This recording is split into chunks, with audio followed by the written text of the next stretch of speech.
What can a virtual assistant from the Philippines do for your Amazon business? Realistically, I think anything you can teach them to. I'm a strong believer that any skill can be taught, so with enough practice, your VA can do the same stuff you can, but maybe not all at once. I'm Zach. I first started hiring from the Philippines in 2021 for my Amazon business. Now it's run 90% by a slim 3-person team, and we consistently do $1 million a year in revenue. Today, I'm going to show you exactly how I go about delegating the responsibilities of my Amazon business to my team in the Philippines. All right, so let's hop right in. So my purpose for hiring in the first place with virtual assistants is for delegation. I want to buy back my time that I spend on lower value tasks, so I can then use that time on higher value stuff. Because we only have 24 hours in the day and I want to make the most out of it, so I use virtual assistants to get more done in my day. Now, why do I choose the Philippines specifically? There's a couple reasons for this, but the overarching concept is the cost to value ratio.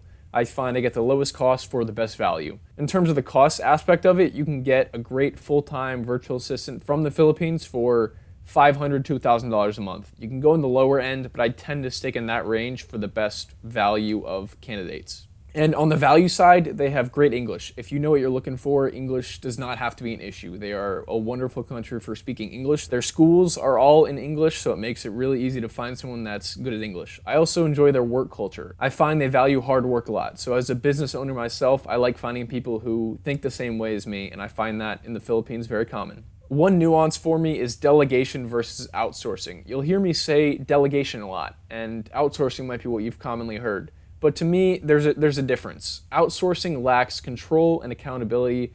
Delegation means that I have to be the one responsible for their success. I think some people see hiring from overseas, especially VAs, as a way to outsource a task. But for me, I'm using it as a way to just delegate something so that I still have accountability in terms of their outcome, as well as control in how they do it. I also think that everyone needs a leader, so by saying it to myself as delegating, I give myself the permission to be that leader. They're called virtual assistants for a reason. They're there to assist you. I'm not hiring someone to take over something without my interaction. Especially people will talk about hiring someone with previous training, and that works in theory, but in my experience, you find that the people that they learned the task from maybe didn't know how to do it very well, or didn't do it the same way that I would do it. So that's just a little flip internally for how I see it.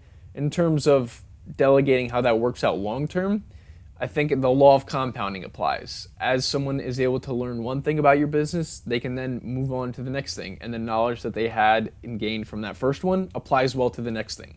I find that when someone is hired based on their experience in one specific role, they tend to not be able to branch out well. And long term, I'm looking for someone that can take on more responsibilities than just one small sector. So now the next question becomes, what do I actually delegate? The first thing I do is what's called a task audit. This can be done daily, weekly, bi-weekly, or even monthly, depends on how big of a business you have. And basically the goal of a task audit is just to figure out all the things I do on that basis and record them. Then I start going through and categorizing them based on how much time they take me to do and the value they provide to the business. Now, the ones that have the highest value of time spent and lowest value provided are the ones that I'm going to look to delegate off first. In Amazon specifically, these are going to be ones like purchasing, a very tedious task, or inventory recon. I still need to do them as an Amazon business, but they're ones that I don't necessarily have to do myself. And especially since these are very process-driven tasks, they're one that I could teach to someone fairly easily. Now, there are many tasks, especially in the beginning, that I do not want to delegate. Sourcing being one of them, and repricing being another. Sourcing is the lifeblood of an Amazon business, so I don't want to start with delegating that off. Repricing, same thing. If my sourcing is really good, but my repricing is bad, I don't have a business. Now, that's not to say I fully avoid those. I still am teaching my team repricing responsibilities over time, but off the bat, I'm not going to be just looking to do those for my first delegation. Now, the next question becomes, how do I effectively delegate? I'm a firm believer that everything is a process. So after I've done my task audit, figured out what task I want to delegate, now I have to figure out how to teach the person effectively to do it. I'm a big fan of writing everything down, so I'll pop into a Notion and basically just go step by step as I complete that task and record what I do, what my thought process is. I like written because you're also able to go back and adjust it if you need to change something. Now, I also understand that people learn different ways, so I will also record a Loom video, especially for the more important ones. I walk through that written part and then also giving my thought process on how I see things going forward. I'll usually end the task with a checklist to make sure that they hit everything without having to go back and read the whole thing again. Now, after I've done the initial part of teaching someone how to do it, I still have to maintain full accountability for their success. I'm not just leaving them be. So accountability for me tapers off over time. In the beginning, I'm going to be checking often, giving them that feedback loop, seeing where they can improve even slightly. But over time, I can start to taper it off. However, I never fully give it up. There's still some sort of checks and balances that I run to make sure they're doing it properly. And from there, it's just a flywheel of increasing responsibility. I start off very confined with one skill to avoid overwhelming them and to learn the foundation. And then I can level up to the task that I think is next appropriate for them to learn.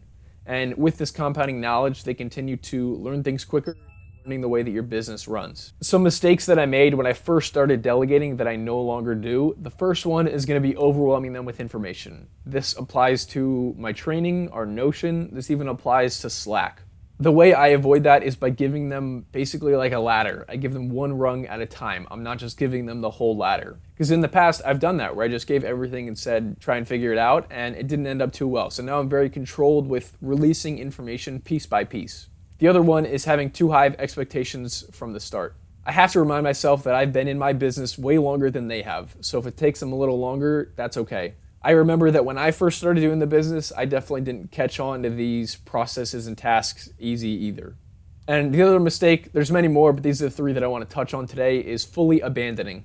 I made that mistake before where I delegated something and I had a couple checks and they did it right, so I figured, okay, go have at it. And I would check back a couple months later and see that things were not going quite the way I imagined. So as I mentioned before, I always have some sort of accountability layer in there. So to recap, the first thing I do is a task audit, going through all the things I do on a weekly, monthly basis and figuring out which ones are going to be the first ones to delegate. That would be based on how much time they take me to do and how much value they provide to the business. Once I figure out which ones I want to delegate, it's just a matter of repeating and layering. So I'll teach one task, and after we master that, we'll move on to the next. Repeat, rinse, and repeat. So I hope this video is helpful to you in figuring out how to effectively delegate to the Philippines. If you're still stuck on the hiring process, I have a video up top where I walk you through our entire process for hiring from the Philippines.